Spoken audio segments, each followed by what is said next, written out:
Welcome back to another video on the channel. We are down to the final four in the men's 2021 Wimbledon.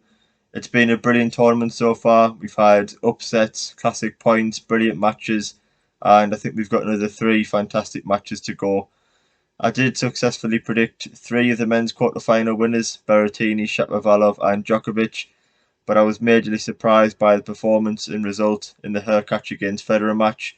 Although Roger Federer was far from his best, I think Hurkacz deserves a huge amount of credit for his performance the other day, which I'll talk about later on in the video.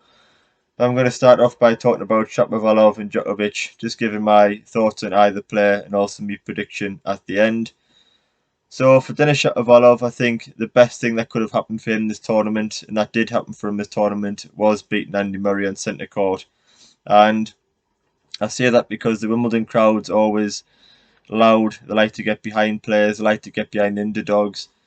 Andy Murray's obviously a huge fan favourite at Wimbledon. After winning the title twice, he won the Olympic gold at the All England Club. He played very well in the opening two rounds, Murray, but I always felt like Shapovalov was going to be a stretch too far.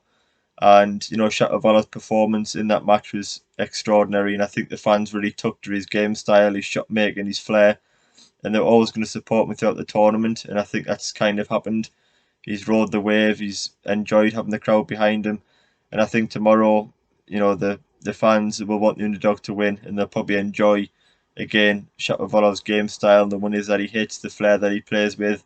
So I think him beating Andy Murray on centre court in round three was definitely the best thing that could have happened in this tournament for him. We all know Denis Shapovalov's game now. He's a lefty serve. He fires off both wings very well, and he's just a fantastic shot maker. He's going to be a player that lights up the courts around the world for many years to come and entertain. He's just got a sort of game style you never get sick of watching. And it wouldn't be surprised me if he improved past the likes of Medvedev and Tsitsipas and Zverev. They seem to be in around a couple of 2 or 3 years now and in around Grand Slam quarterfinals and semi-finals.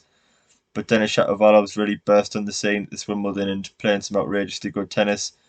It did always feel like a matter of time before, Shapovalov made a major run at the Slam. He's been playing that well at ATP events. Not quite been able to produce that at Grand Slams yet, but certainly this tournament he's done that and he's, played outrageously well.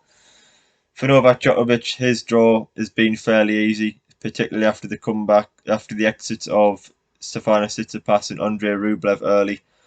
I think it's understandable and fair to say that Djokovic hasn't been at his best so far at Wimbledon, but when it's taken into consideration that he's just won the French Open 2 weeks ago at 34 years old after beating Rafa Nadal and Stefanos Tsitsipas in 2 sets down, I think Djokovic deserves some leeway, and it's not as if he's been close to losing the match, ever looked like losing. Luckily for Djokovic, he's been able to win comfortably without playing his best, but with Novak Djokovic, being a fan of his in particular and just a tennis fan in general, we all know that Djokovic peaks and plays his best tennis at the business end of tournament, which is often why he wins.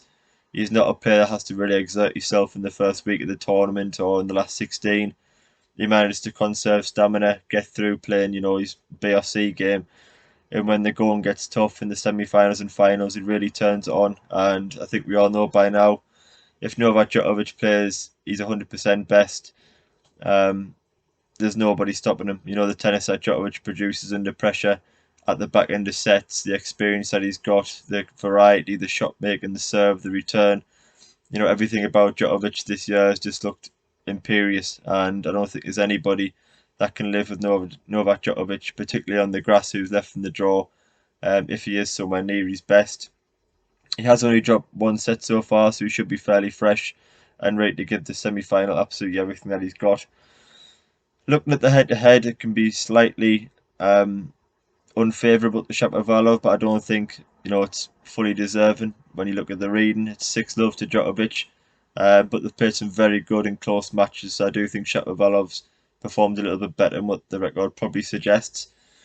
I just think when you watch Denis Shapovalov, you get the impression that he's here to win. He's going to go down swinging. He's going to go down well in the crowd, and I expect him to give him a really good account of himself tomorrow. He's on the biggest stage, and I think he's a player that really thrives on it. I don't expect nerves to be a huge issue. He's a massive underdog going to the match. He'll know that himself. I'm sure him and his team believe that the way he's playing this tournament that he can give Djokovic a good match, and if he can produce his best in the big moments, which is often what semi-finals come down to, a few points here and there each set, then I'm sure he does believe he can win. But deep down, he knows on paper, he knows the form Novak's in. He's two-time Wimbledon champion in the past couple of years, obviously winning the title 5 times as well. He knows he's up against it tomorrow, but if he goes out there with full belief and with the crowd on his side, then strange things have happened in the sport.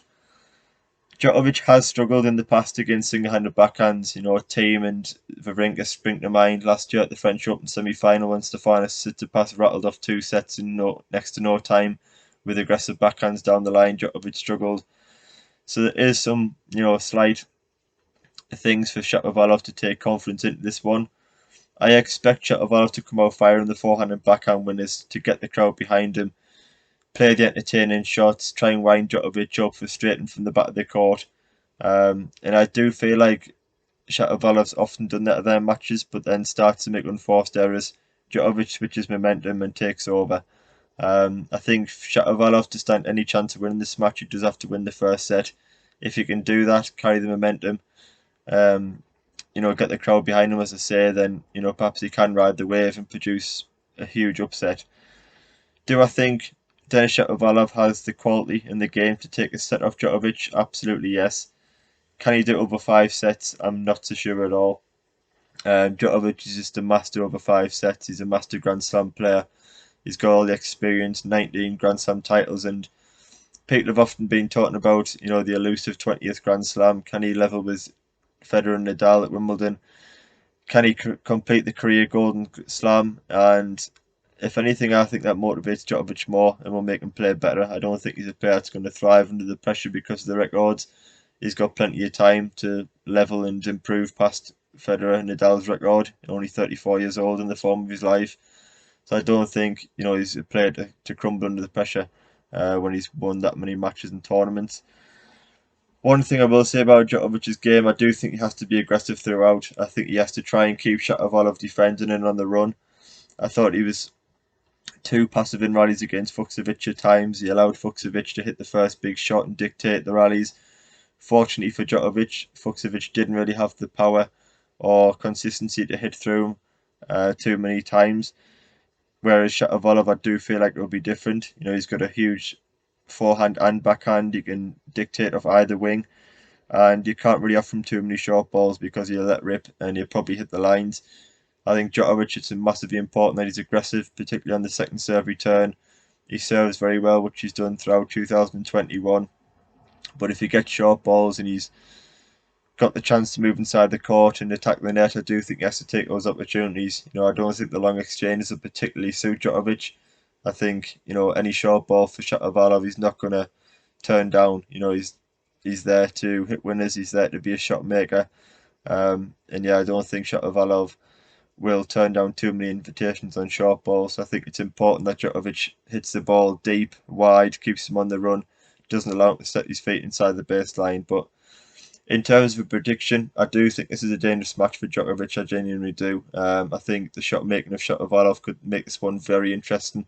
If he can execute consistently for a good few hours, which is very, very difficult to do against a player as good as defensively as Djokovic is and a good returner as Djokovic is.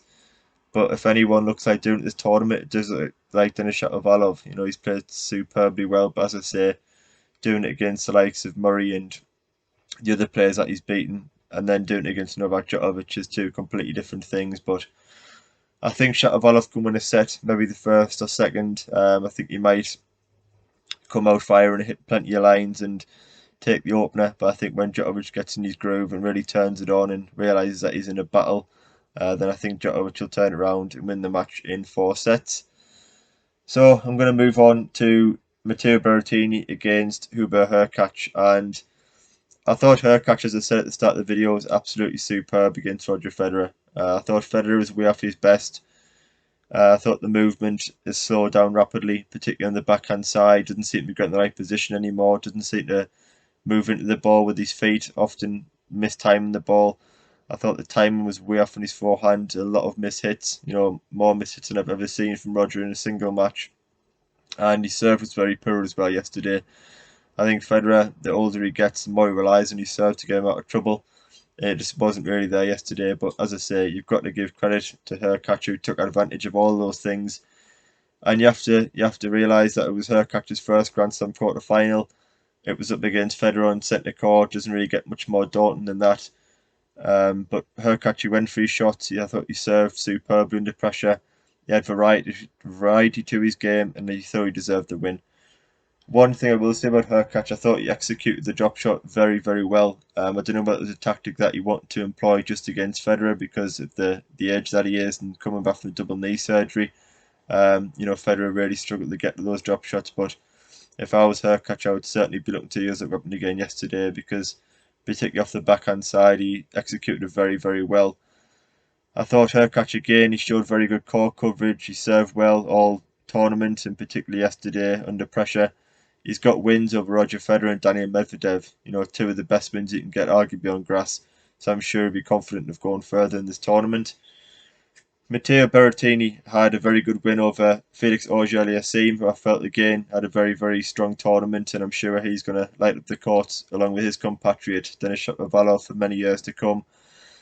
Berrettini done well, I felt, to stick with Auger-Aliassime at times, who played some outrageously good tennis. I think Berrettini's serve kept him in it at times, but that's no shame. It's a huge weapon that he's got, and he executes it where he needs it most, which is what's going to end up winning them tournaments in the end.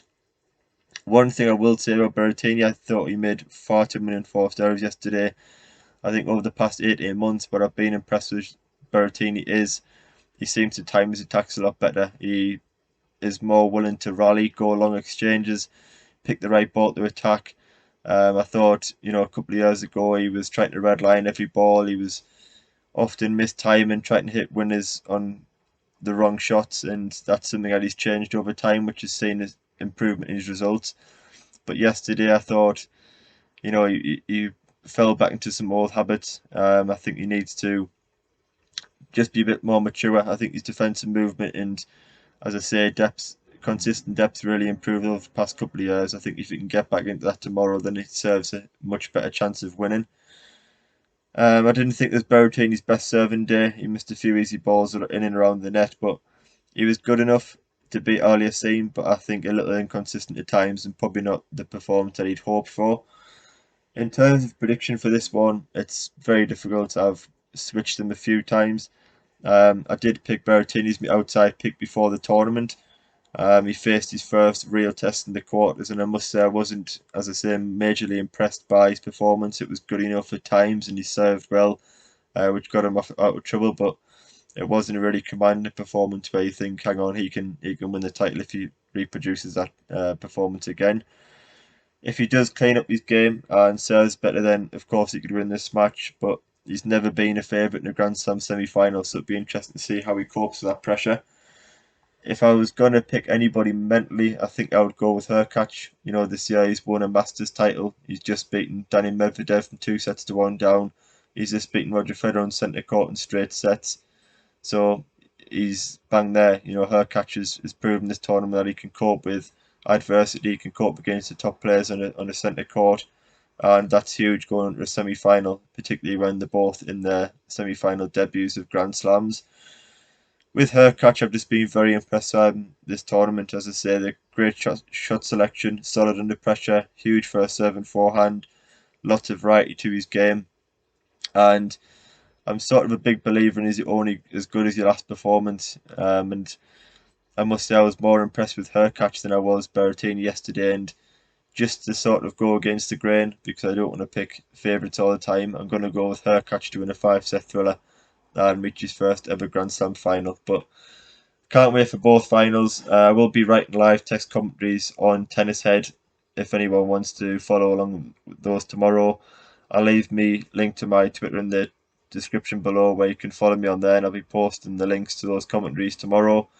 If you do have any of your own thoughts on the semi-finals, do leave them in the comment section below. I do enjoy reading those. I'll be bringing a final preview out where I'll be talking about both semi-finals as well, so if you do want to watch those videos, do subscribe, it is much appreciated. Thank you for watching, and I will see you on the next video.